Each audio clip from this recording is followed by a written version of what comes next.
In the peaceful village of Zawadi, a talented hunter named Juma lived with his wife Zuri and their 2 children. Each morning, Juma would paint Zuri's face with beautiful colors from the flowers around their home. But every evening, he found the paint washed away and a sense of doubt began to grow in his heart. One day, driven by curiosity, Juma followed Zuri to the river and witnessed her secret meeting with Nyoka, a serpent spirit. Overcome with jealousy, Juma took a fateful shot at Nyoka but tragically struck Zuri instead. As Zuri fell into the river, her lifeless body floated away, leaving Juma in despair over his irreversible mistake. But the river held secrets, and Zuri's true nature as a Naga would soon be revealed to their children. In a haunting twist, Zuri returned from the depths to share her story and her dual existence with her children. With love and regret, she warned them of the delicate balance between their worlds and the choices they must face. As she slipped back into the river, the children stood at a crossroads, torn between 2 worlds forever changed.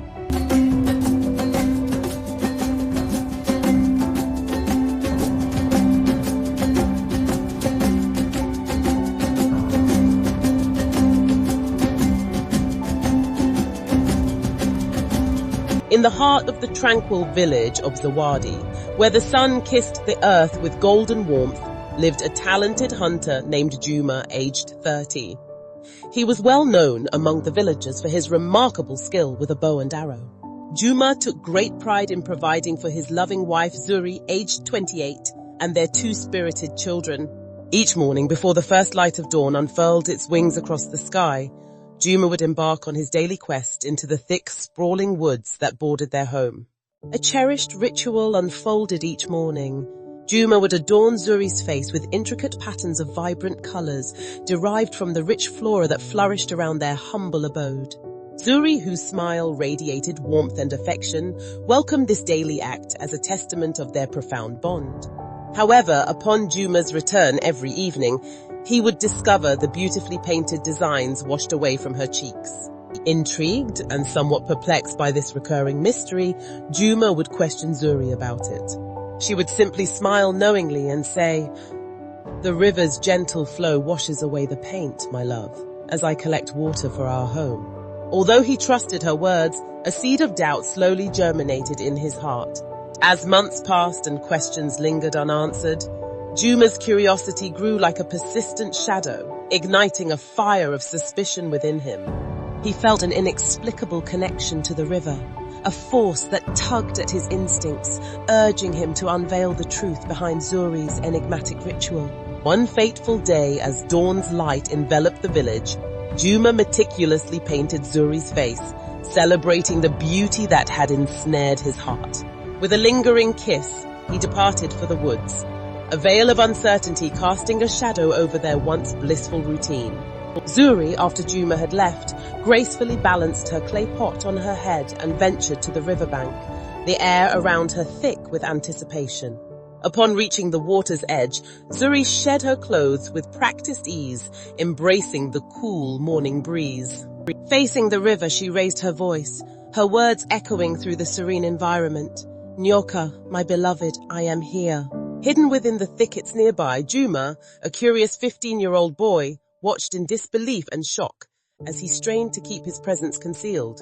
Suddenly, from the depths of the crystal-clear water, an extraordinary figure emerged, a colossal serpent entwined with human-like features. The creature, known as Nyoka, possessed a captivating beauty that transcended the boundaries of both the human and serpentine realms, its eyes shimmering with an otherworldly intelligence. Zuri, standing at the water's edge, met Nyoka's gaze with a cunning smile of her own. The air crackled with a strange energy, and the river seemed to respond to their unspoken connection, illuminating with an ethereal glow as the enchantment unfolded. Juma watched, torn between awe and disbelief, as the half-man, half-serpent wrapped itself around Zuri, their bond undeniable. Juma, a conflicted young man, was engulfed by a whirlwind of emotions. Anguish, jealousy, and fury swirling within him like a tempest. He could not bear to see Zuri, the object of his infatuation, wrapped in the serpentine embrace of Nyoka, a creature of both beauty and danger. In a surge of desperation, fueled by his emotions, Juma withdrew his crossbow, its metal glinting ominously in the sunlight. With years of hunting experience, Juma aimed at Nyoka's head, his fingers trembling from a volatile mix of fury and despair. The arrow sliced through the air, propelled by Juma's sense of betrayal, but Nyoka's reflexes were swift and supernatural. Zuri, startled by the sudden shift in the atmosphere, turned towards her husband Juma as the realization of betrayal dawned upon her. Her eyes widened in disbelief, and before she could comprehend the storm brewing in Juma's heart, he swiftly loaded another arrow. Driven by an overwhelming desire to sever the mystical connection binding Zuri to Nyoka, Juma aimed not at the serpent, but at Zuri herself. The arrow whizzed through the air, fueled by anguish and fury, finding its mark. Zuri gasped, pain etched across her face as the arrow pierced her heart, a reflection of the shattered love that had once flourished between them. Nyoka, now acutely aware of the perilous turn of events, slithered back into the river with a mournful hiss, disappearing from sight. Juma dropped to his knees, the weight of his actions crashing down upon him like a tidal wave, an overwhelming realization settling in. He had extinguished the light of his beloved Zuri and severed her bond with Nyoka. Her lifeless body floated in the river, creating a macabre scene as crimson mingled with the crystal-clear waters, mirroring the shattered remnants of their love. As Juma made his way home, a profound emptiness enveloped him, a hollow void reflecting the stark reality of his choices. For the first time, 35-year-old Thomas returned from the woods without any game to provide for his family. Exhausted and tormented, he sought comfort in sleep, yet guilt and grief pressed upon him like an unyielding burden. Evening descended upon the village, and the children, oblivious to the tragedy that had unfolded, grew increasingly worried as their mother failed to return home. Unable to contain their concern, they woke their father, who, grappling with his guilt, fabricated a tale. Spinning a web of deception, he claimed that their mother had embarked on a journey to visit her parents in another village and would be away for a month. The following day, still troubled by their mother's absence, the children ventured to the river to fetch water. As they approached the water's edge, an alarming sight awaited them. A colossal wave loomed in the distance, hurtling towards them with menacing force. Fear gripped their hearts as they braced for impact. Amidst the roaring waves, a haunting melody carried by the wind echoed their mother's voice, stirring a strange familiarity within them. Just as panic threatened to consume them, the water miraculously calmed. There, standing with half of her body submerged in the river, was their mother. The children, both astonished and terrified, questioned Zuri about her surreal presence. Zuri began to unravel the truth, revealing her dual nature as a Naga, half human, half serpent.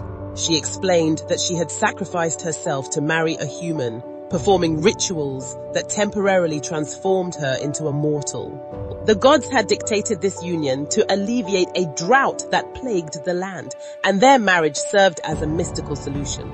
However, she confessed the painful truth that she had left the love of her life in the river's depths where the Naga resided.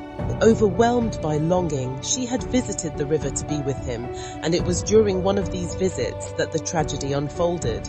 Juma, consumed by jealousy and rage, had mistakenly taken the life of both herself and her serpentine lover. Yet, as she left the scene, Nyoka, the majestic serpent, managed to evade the arrow and returned for Zuri. With a swift and graceful movement, Nyoka cradled the wounded Zuri in its coils and disappeared into the river's depths. At the riverbed where the Nagas dwelled, Nyoka brought Zuri to a skilled healer among their kind. The Naga healer, with ancient knowledge and mystical powers, worked tirelessly to mend the wounds inflicted by the arrow. As Zuri grappled with the revelation, her eyes shimmered with sorrow and regret. Zuri, a conflicted mother, implored her children to keep her secret, emphasizing the delicate bond between the Naga and human worlds, warning that revealing it could lead to dire consequences. The children, torn between their love for their mother and the weight of the secret, reluctantly agreed to keep the truth hidden. feeling the burden of their dual heritage. With tears in her eyes, Zuri revealed to her children that they were not merely humans, but destined to undergo a ritual that would transform them into beings with both human and serpent-like features and like. She reassured them that regardless of their decision, she would always be there for them in any form they chose, offering them comfort and love. The river, she explained, was a realm where both worlds converged, offering them the freedom to shape their destinies. With a mixture of trepidation and curiosity, the children stood by the water's edge as their mother emerged, her form shifting to unveil the serpent-like half of her existence. In awe and astonishment, they beheld the magnificent creature before them, feeling an intimate connection to a world that existed beyond the confines of their village.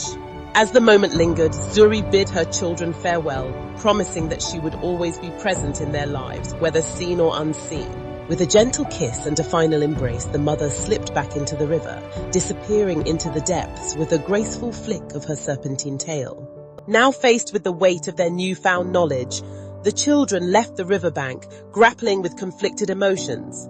They stood at the crossroads of their humanity and the mysterious world their mother offered, each path laden with uncertainty and complexity. Returning home, the village held an air of silence, untouched by the magical revelation that had transpired at the river. As the children wrestled with their decision, Juma, still haunted by the tragedy he had unwittingly caused, sensed the turmoil within them. The children, caught between familial ties and the allure of the mystical realm beneath the river, faced a daunting choice. A choice that could define their destinies forever.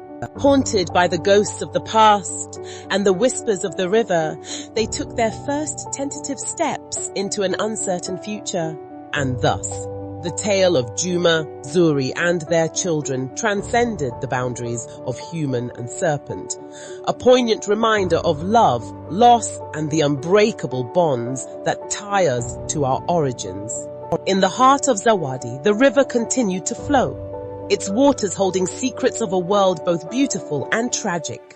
The river waited to be discovered by those brave enough to listen.